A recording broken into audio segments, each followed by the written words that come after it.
Excited Utterance, the Evidence and Proof Podcast, Episode 142, Erin Sheley, the Dignitary Confrontation Clause.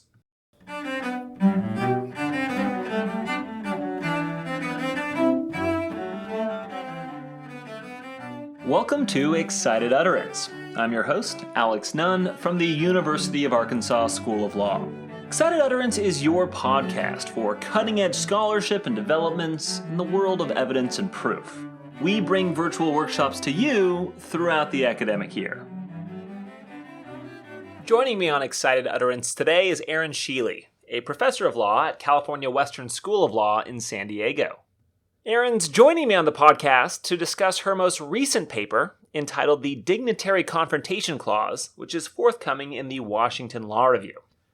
And as you'll hear today, Erin's paper takes a comprehensive look at the Confrontation Clause. It traces the historical roots of the confrontation right. From there, Erin's paper turns to modern case law. She examines the Supreme Court's seminal decision in Crawford v. Washington and analyzes the shortcomings of Confrontation Clause jurisprudence in our modern era. Finally, as you'll hear in our discussion, Erin provides a reconceptualization of the confrontation right, advocating in favor of a dignitary confrontation clause that can lead to a more fair, more administrable system of justice. I really enjoyed speaking with Erin about the confrontation clause. I learned a lot, and I hope that you enjoy our conversation as well. Erin, welcome to Excited Utterance. Thank you for having me. So our focus today is the Confrontation Clause, which of course is always a fascinating topic. But before we get into anything too substantive today, I actually want to begin just with a preliminary note. I'm curious, Erin, what led you to focus on confrontation with this paper? So it's actually kind of funny, Alex. I am really a criminal law scholar first and foremost. I've been teaching evidence almost since the beginning of my career, but I'd never really written in evidence before. So I came to the Confrontation Clause mostly because I had taught it so many times, and each time I taught it, I thought sooner or later, the courts are going to fix this. Like, this is a hot mess. Sooner or later, I'm going to have an easier time teaching this to my students. And they just never fix it. So that made me start thinking about it and wanting to find a way to fix it myself. Well, you bring some incredible insight, certainly, to the Confrontation Clause. But I want to begin unpacking it on the podcast by first laying some groundwork or a baseline on the Confrontation Clause to build up to your contribution, if you will. So first, let's look historically. Let's look into the past. Erin, where do we find the roots of a right to confrontation? So many would say that the original roots actually date back to the treason trial of Sir Walter Raleigh back in the 1600s. The actual text, the U.S. constitutional text of the Confrontation Clause, probably can be traced back to the founders' real disgust with the ways in which the British Crown enforced the Stamp Act. So the Stamp Act, as probably most of your readers know, was a colonial era law that essentially required that printed material the colonists wanted to sell had to be printed on paper that was taxed and bore a stamp authorizing its use by the Crown. So this got a lot of merchants in trouble who wanted to sell things that they did not pay this tax for. And the Crown adopted a set of procedures for enforcing the Stamp Act that essentially deprived these merchants of the right to confrontation. They were prosecuted under admiralty law, an admiralty court. And one of the procedural features of this type of trial was that the Crown was allowed to introduce what were called ex parte depositions. These are interviews conducted by the prosecutorial authority away from the courtroom and then just using the testimony of these outside speakers to convict people under the Stamp Act without giving them the opportunity to cross-examine them. And so the founders thought this was terribly bad behavior. George Mason sort of famously described it as creating an odious distinction between British citizens in the UK proper and the colonists who were subject to these particular procedures. So that's, I think, really where the origins of the Sixth Amendment itself came from. They didn't want this type of process to occur. Perfect. And that history, of course, all leads, as you mentioned, to the enshrinement of the Confrontation Clause. I want to fast forward ever so slightly now to more recent history because, at least for the last 2 decades, it seems, of course, the Supreme Court case Crawford v. Washington has really controlled the application, the applicability of the Confrontation Clause. So tell us about that case, Crawford v. Washington. So to understand the watershed moment that Crawford created, you have to understand that basically throughout the whole history from the founding up until 2004 when Crawford was decided, courts sort of just viewed the confrontation right under the Sixth Amendment to be met by the hearsay rules.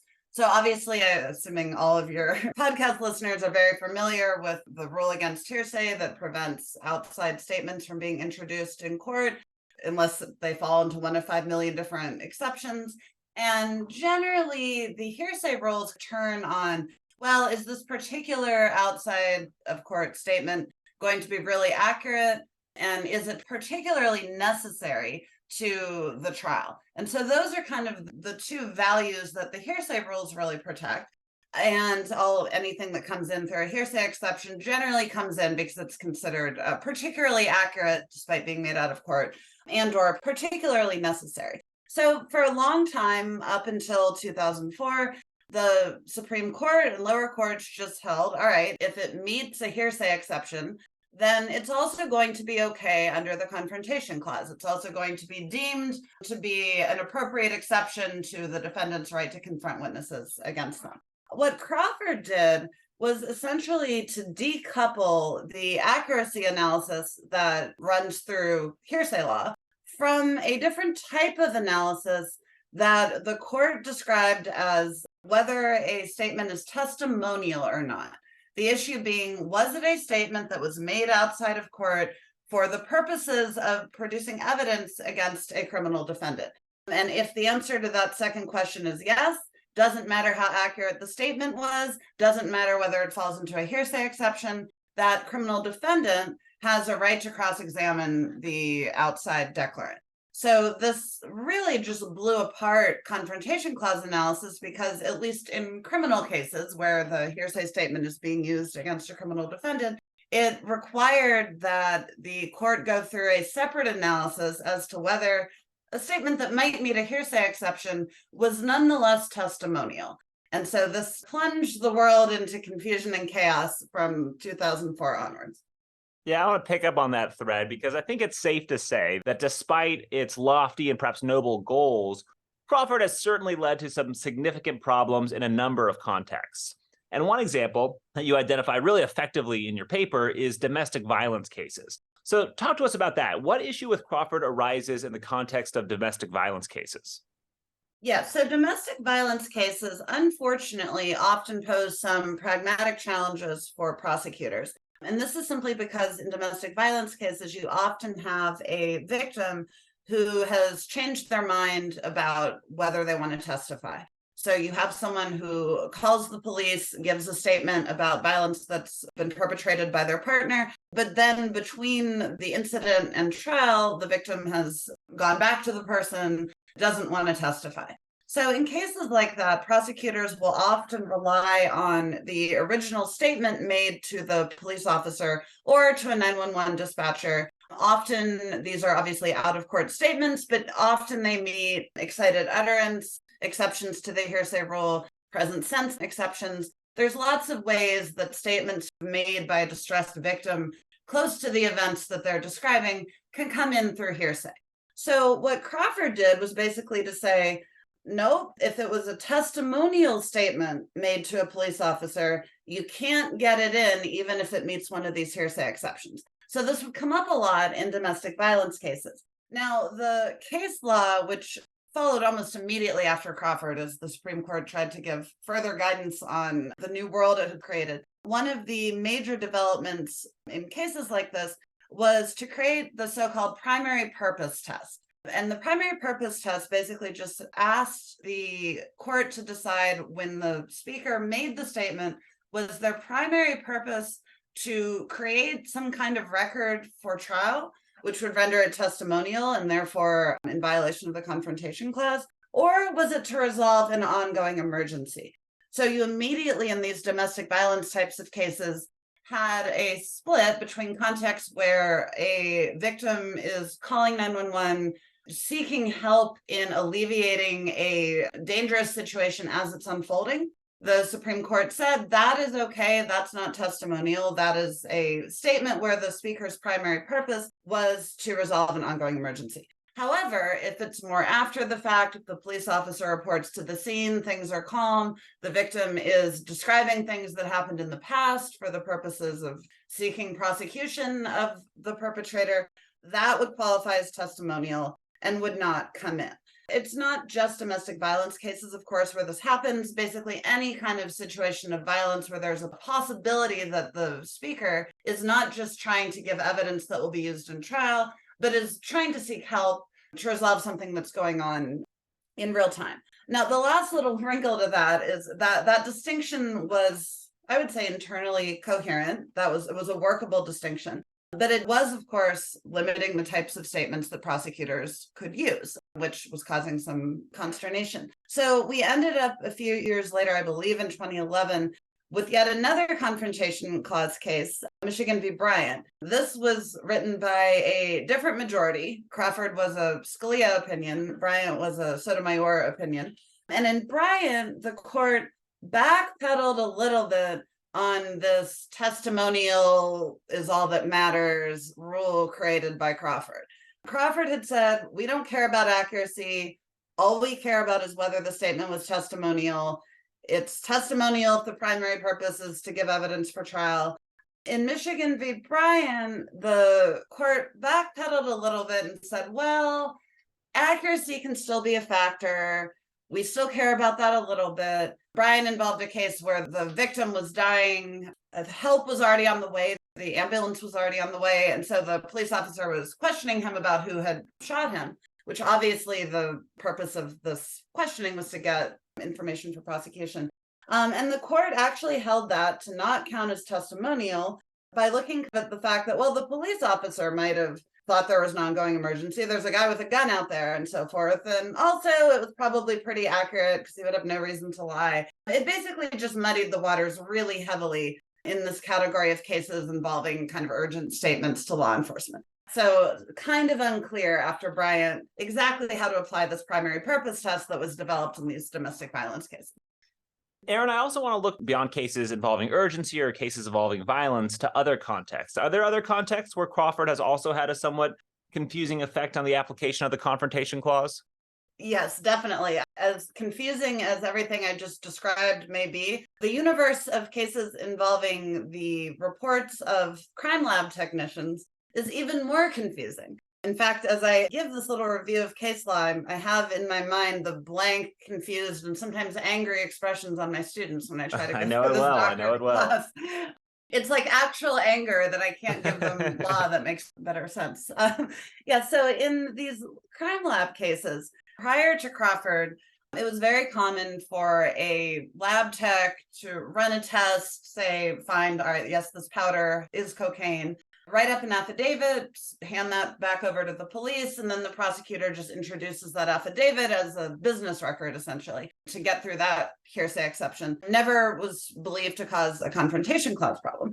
After Crawford, we have this new line of cases, starting with Melendez-Diaz v. Massachusetts, where the court, in another Scalia-authored opinion, said, actually, in these cases, you need the lab tech to take the stand and testify, because that affidavit clearly is going to be used for prosecution, and therefore it is testimonial. And so you need the guy on the stand. And this is really not an overly formalistic requirement. There in Massachusetts itself, was actually a major scandal at the time involving crime lab techs who were falsifying reports to gain favor with the prosecutors, taking the drugs they had in their storage, like all terrible stuff going down. That actually it's not just an empty formality that Melendez-Diaz was insisting on. There were real accuracy concerns beyond just the testimonial issue. So that was the first step down that path.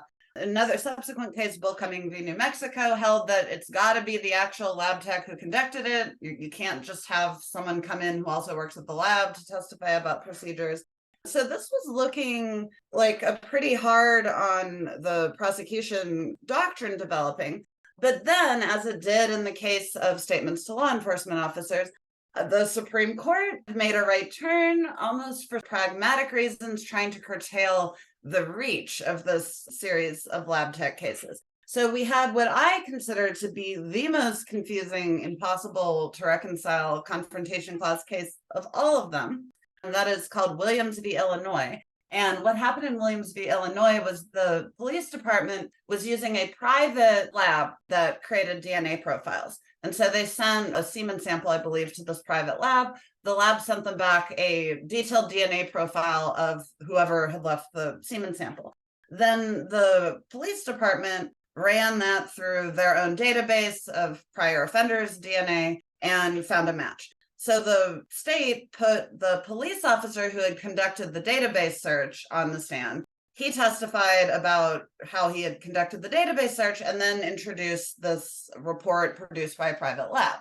In a fractured opinion that had no majority for either of the two justifications for the outcome, this was held to be admissible.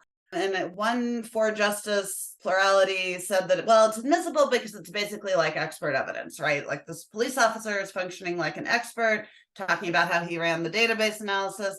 Experts are allowed to bring in hearsay material to explain how they got to their conclusion. So it's like that. Another four justices said, no, it's admissible because the DNA profile was produced anonymously. The private lab was not actually an engine of the state. They were not deciding, yes, this is cocaine, or no, this is not cocaine, or something that clearly would be inculpatory or exculpatory. They were just creating a DNA profile anonymously. They didn't know what the upshot of that was going to be. So that's where that doctrine stands. It is without even five justices at the time in agreement on the logic that would support the outcome. And now we don't know what our current lineup would do with it. So utter chaos. Well, it's an incredible survey of the legal landscape that you've done, Erin. And I think stepping back, it just leaves me with one overriding question. And that is, where does all this chaotic, incoherent case law leave us? In your view, Erin, what's the legacy of Crawford? Deep and profound uncertainty, generations of frustrated law students. I think that the way the cases have gone seems to be moving back in a direction that's going to be beneficial for the government. But I think the court just simply must resolve this. It's embarrassing at this point that these cases are so internally contradictory, even internally to individual cases contradictory. There was just a denial of cert on an Alabama case that raised a confrontation clause issue. And Justice Gorsuch dissented from the denial of cert quite spiritedly for all the reasons I just described, basically that the courts have made a mess of this and they need to sort this out. So yes, the legacy of Crawford is frustration, in my opinion. Awesome. Well, so all this, now making a normative turn, brings us finally to your proposal for reconceptualizing the confrontation clause, perhaps bringing some much needed coherence to the clause. And your account actually begins with something that you mentioned earlier in the podcast, and that is the trial of Sir Walter Raleigh. So what happened with the trial of Sir Walter Raleigh, and what does that teach us perhaps about confrontation? Yes, so Raleigh's trial, he had been a favorite of Queen Elizabeth I, made her a lot of money essentially through piracy. But when James I took over after Elizabeth's death, he fell out of favor and was ultimately implicated, probably inaccurately, in a plot to assassinate James I. And so basically in his treason trial, the primary evidence against him was the ex parte deposition of one of his friends, Baron Cobham, who had implicated him in this plot, but was not present during his actual trial. And so Raleigh gave an extremely articulate, extremely powerful speech during his trial, essentially saying, this is wrong. Bring Cobham out here and let me ask him questions. And in so doing, he pointed out, first of all, there are serious accuracy problems with having the out-of-court testimony of this person not subject to cross-examination be admitted. So he said, obviously, he's basically like the guy was questioned probably in the Tower of London. He has every reason, since he himself was implicated in the plot, to lie. All of the things that would normally make an out-of-court statement by a self-interested person potentially less accurate. But he also, in his defense, turns to other values, dignitary values, I would call them. that make the case that convicting someone on this type of evidence is really an affront to their personal dignity. So a couple of the quotes, which I've printed out here because his language here is so powerful. He says, by the law of God, the life of man is of such price and value that no person, whatever his offense is, ought to die unless he be condemned on the testimony of 2 or 3 witnesses. So he's saying here, whatever his offense is, whether this person is guilty or innocent, their life is of such value that their condemnation should still require some kind of evidence, witnesses that can be cross-examined. Later on, he says, let my accuser come face to face and be deposed. Were the case but for a small copyhold, you would have witness or good proof to lead the jury to a verdict. And I am here for my life. A copyhold was a type of land interest, I believe a leasehold of some sort. But he's basically saying the law would require there to be in-person testimony if someone was suing over a leasehold on a piece of land. But he's here for his life, and he's sort of saying, my life should be of such dignitary value that the process should not be functioning in this cursory way. So that really got me thinking about the Crawford case. Says it's not about accuracy, it's about whether something's testimonial. Raleigh's words made me kind of unpack that. Okay, so what do we care about in the fact that something's testimonial? And I think Raleigh would say there's a dignity value offended. The idea that someone can give formal testimony and not be subject to confrontation offends the dignity of the defendant who's having this evidence used against them. So, Erin, I want to drill down exactly into that point, this notion of what Sir Walter Raleigh's trial can teach us about the underlying nature of confrontation. Because if I'm hearing you correctly, you're seeing confrontation as extending beyond a focus on just ensuring accurate verdicts. That's correct? Yes, absolutely. So, dignitary value. What exactly is the dignity in confronting someone testifying against you? So, first of all, I turned to the psych literature a little bit on how proximity affects honesty as sort of the first question. And there appears to be some evidence in the psych literature that says proximity to someone that you're lying about makes you feel more guilty. So obviously that's possibly valuable. What we care about is accuracy. Maybe people are going to be less likely to lie if they're going to feel guilty if the person that they're lying about is right there. So that seems a little intuitive. But beyond that, what if they lie anyways? So what if their guilt doesn't do anything to change their testimony, but nonetheless they feel it? I think that is what I would consider to be the relational right protected by the Confrontation Clause. That defendant, if their presence increases the guilt of the person who's lying about them, perhaps that is part of the dignitary right that Raleigh's talking about. He wanted Cobham, fine. If you're going to tell the lie because you don't want to get executed yourself, you're at least going to say it to my face and have to feel bad about it. The psych literature suggests that that is something that will happen, that people will be inclined to feel guilty when the person that they're lying about is there. And so maybe that's a right that should belong to the criminal defendant. Taking it back to kind of the Kantian concept of dignity, which don't worry, I'm not going to talk about Kant very much, other than to say that he was really into dignity. And for him, a big function of it was that people and the law itself are not allowed to treat other human beings as kind of a means to an end. So if the testifying witness is kind of using the mechanism of the state as a means to the end of doing harm to this defendant, or the defendant as a means to whatever end is being served by the witnesses lying in the first place, there should be some kind of recompense for that. And then I would say that recompense is having to stand there and face that defendant while uttering the lie. And Erin, adopting kind of a broader lens now, how does the concept of dignity that you're identifying in the Confrontation Clause, how does it perhaps align with other dignitary interests that we see elsewhere in the law? That's a great question. And in general, it's worth noting that the concept of dignity as it appears in the law generally and criminal law specifically, it's a very slippery concept. There's lots of different taxonomies. People have written about all the different ways dignity is at work in the law. The paper goes into great detail about that. I'm not going to spend too much of our time talking about that here. But what I will say is that I find the Dignitary Confrontation Clause interest to be closest to other trial rights, such as the right for a defendant to appear in regular clothing as opposed to prison garb, or the right that's been recognized for a criminal defendant to represent themselves. Neither of those are explicit rights itemized in the Bill of Rights, but those are specific rights at trial that criminal defendants have been held to have on purely dignitary grounds. Prison garb, I would say, there's an accuracy reason for that having been recognized as well. Obviously, juries might be more inclined to assume someone's guilty if they kind of look like a criminal.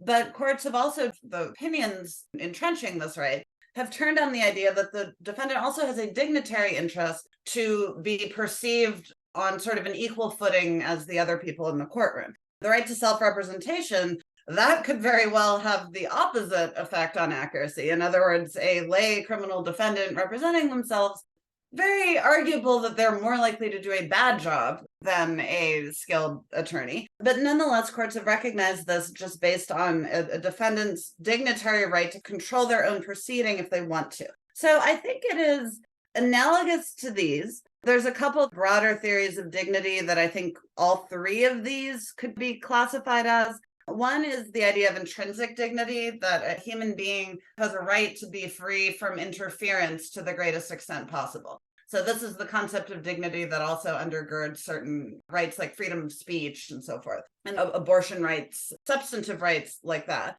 In courts that sort of say, no, the person's already a criminal defendant, they should have their freedom of self-realization in the area of how they're attired and on the question of whether they self-represent. I think this is that type of right that sort of gets to the defendant's intrinsic right to be free from having someone testify against them without any type of internal psychological consequence. There's also another theory of dignity called recognition dignity. And this is the concept of dignity that says human dignity often turns on an individual's relation to society. How does the system treat them? I think that's a little bit at work here too. Just the idea that once you're already a criminal defendant, you're caught up in this inherently undignified mechanism of a criminal prosecution. It is still showing that the system assigns more intrinsic worth even to a criminal defendant by allowing them to confront the person testifying against them. So let's now turn to the implications of a dignitary confrontation clause. So first, if we return to a topic that we covered at the top of the podcast, I'm wondering how your new model might affect cases, say, that involve statements made to a police officer. Yeah, so I think that under my model, the Bryant case is clearly wrong. The Bryant case, the Bryant majority over a very strenuous dissent by Scalia, the author of Crawford, said, well, we don't just care about what the out-of-court speaker's purpose in making the statement was. We also care about the police officer's statement and so forth. No, I think my concept of the Dignitary Confrontation Clause turns pretty heavily on the specific relationship between the defendant and the out-of-court declarant. If that out-of-court declarant has the primary purpose of giving testimony against that defendant, I don't think it's relevant whether the police had a primary purpose of preventing further violence or whatnot. The dignity interest is triggered by an out-of-court declarant giving testimony against the defendant. So I would definitely say Bryant is a wrong turn and should be replaced.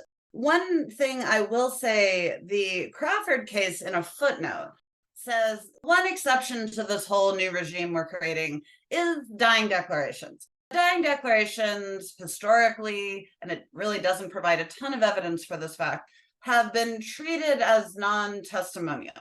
Now, I would say, obviously, there is a very well-established hearsay dying declaration exception. I don't think the Crawford court does a very good job in that footnote of explaining why a dying declaration, other than the fact that it's a well-established hearsay exception, should not be considered testimonial. But that caveat actually does make sense under the rule that I propose. And that's because if the out-of-court declarant is dead, then there is no interest in causing the speaker to feel guilt. They're not there to be in court and therefore have the defendant have their relational right relative to them to make them give the testimony in the face of the defendant. So I actually think my rule solves this weird footnote in Crawford and actually kind of harmonizes it and makes it make sense, even though the court itself didn't give us much to hang our hat on there. Well, we also talked earlier about the chaos of confrontation cases involving lab technicians, and I want to return to that context as well. How does this formulation that you've proposed, the Dignitary Confrontation Clause, how does it help change that kind of chaotic legal landscape? So I would say one of the two theories of Williams, the theory that said, well, the out of court lab report can come in as long as it's sort of being introduced obliquely through an expert on the stand testifying about it. I think that theory is definitely wrong under my analysis. That's basically, if what we're concerned about is the defendant's right to sort of relationally hold that speaker accountable by facing them in court, having that come in through another witness just offends that right entirely. It's still sneaking it in, and it's that not be an acceptable exception to the Confrontation Clause. The other theory of Williams, which, if you'll recall, was that, well, the original lab report was written anonymously, and on the facts of that particular case, even though they knew it was going to be used for a criminal prosecution, they didn't really know what the DNA profile they were creating was going to do one way or the other. It wasn't like saying, oh, this is definitely cocaine, which means whoever you have arrested is definitely going to jail. It's more just, here's a DNA profile. I would say that theory works moderately better under the dignitary conception, simply because it is somewhat less accusatory, I would say. But nonetheless, any witness is covered by the Confrontation Clause, meaning it doesn't matter. The Confrontation Clause does not have exceptions for certain types of testimony. So therefore, I don't think that theory of Williams works either. Now, I will say that one way that states have been using to get around all of this lab tech mess is the introduction of what are called notice and demand statutes. And that basically creates a process through which a defendant can invoke their right to confrontation, but it can also be waived. I think that process probably works. I mean, with the caveat that anytime we have waivable constitutional rights, that opens a whole can of worms about whether it's a real choice, given the stakes of the criminal justice system and the scarcity of real trials. And so that's sort of its own kettle of fish. But I think to the extent that constitutional rights are waivable at all, I think that probably works the best, because it does, at least in theory, on paper, the defendant still owns the right and can waive it like they can waive most other constitutional rights. So I think that's the best way around this. But again, with that caveat that anytime rights are waivable, with the stakes, with the balance of power in our justice system being what it is, it's unclear whether that's ever a real choice for defendants. Well, Erin, this has been an amazing podcast. It's an incredible look at the Confrontation Clause. And I only have one last question for you. And that's just, what is next for the literature? Is there another type of paper that could shed additional insight on this issue?